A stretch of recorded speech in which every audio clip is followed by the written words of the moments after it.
What is up YouTube? The A4 set trailer just dropped and we're gonna go review it. So I'll have this video playing, I will stop it and start talking about what I think about some of the cards that are shown. If you want to watch the full trailer without being interrupted, I'll put a link in the description. Alright, let's get going.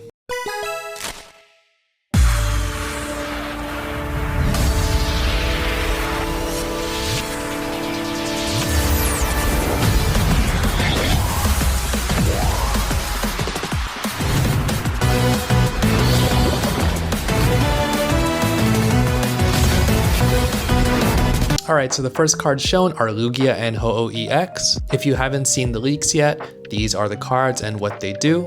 So LUGIA EX has 150 HP and its attack is Elemental Blast. It'll do 180 damage.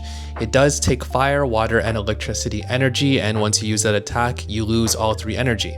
Now it seems super weird, but if you look at Ho-Oh EX's ability, then you'll kind of get it. So Ho-Oh EX is also 150 HP. Its attack is Phoenix Turbo. It takes 3 colorless energy for 80 damage.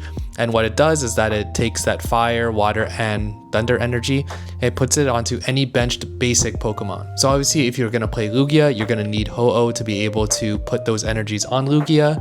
The only problem is you're going to need to get 3 energy on Ho-Oh, and if you only get 1 attack in with Ho-Oh, then you could only get 1 attack in with Lugia because you'll only get the energy needed once. So my initial thoughts are I don't think Lugia is going to be very good.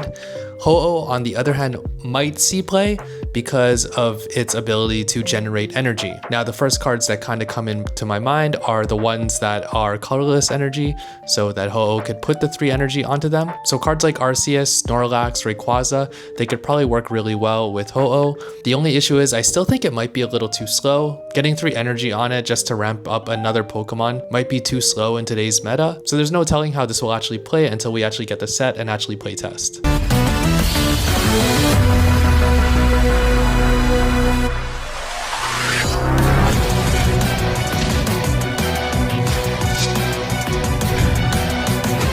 And now we get our first look at baby Pokemon, and we have Pichu and Cleffa to start things off.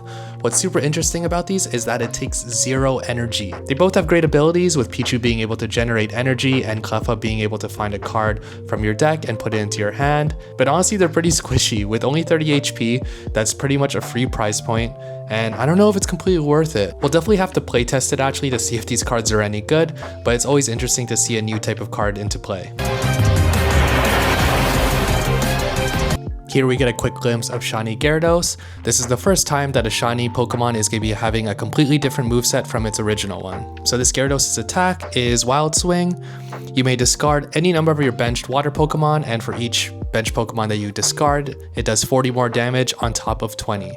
I don't think this card is very good. It's pretty much just a Wild Swing at the end of the game to try to win. You're definitely gonna have to run the Celestial Town Elder and the Fishnet to try to make it work, but I don't see this being very competitive, but it might be a fun deck to use. Alright, next we have more evolutions. So now we finally get Umbreon and Espeon EX. Umbreon is definitely the one we want to talk about more, Espeon not so much. So for Umbreon, the ability is pretty much an unlimited Cyrus. So if there's a damaged Pokemon on the bench on your opponent's side, you'll be able to bring it to the active spot.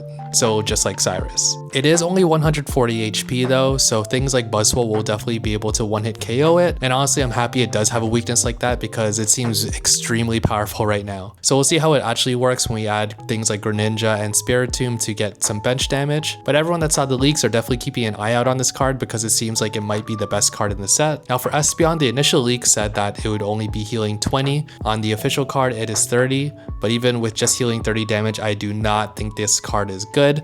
I don't know why they gave it such a weak ability. I don't see this card getting any play. And now we have the support cards. This is where it gets a little interesting because the translations from the leaks ended up being completely wrong. So for Lyra, we thought it would be like a Lima or Koga, but the difference would be that you put it back into your deck instead of your hand, but you get rid of all the damage. So the translation seemed to be wrong, or they changed it, but something's completely different here, and now you only get to switch it to a bench Pokemon, so it's kind of like a free retreat. And honestly, that doesn't seem very good, because honestly, there's only so many cards that you could put in your deck, and this does not seem good enough to make the cut. Silver, on the other hand, seems super interesting. The initial leak had it saying that it had something to do with the special energy, but it doesn't seem to have that anymore. So Silver's official ability is to look at your opponent's hand, take a support card, and make them shuffle it back into their deck. Now this card I could actually see some play. We're all tired of getting hit by Cyrus, and getting rid of one of those support cards that you don't want them to be using could be actually really strong. For Rescue Scarf tool, I don't see this getting play.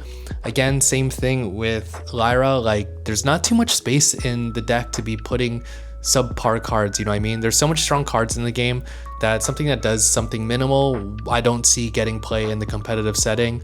But if you want to do like a fun deck, then yeah, sure, you can put it there, but there's so much better tools in this one, you know? For Elemental Switch, it might actually get some play because it's an item instead of a support card, so it's pretty much like a better Dawn, except you could only use it for the fire, water, electric energy. So anyone that enjoys using Dawn, which is actually usually electric or fire with Flareon or Zeraora, this is actually a pretty good card.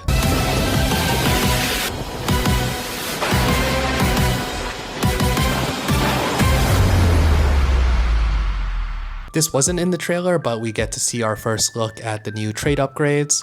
So right here, we get to see how you could trade your trade tokens in for Hourglasses and Shine Dust. And this is also our first look at the wish list. I'm super excited for these trade upgrades. It's about time that the trade system got a little better and we get some free packs with it. All right, guys, that's all for today. Let me know your thoughts about all these new cards and we'll see you next time. Take care.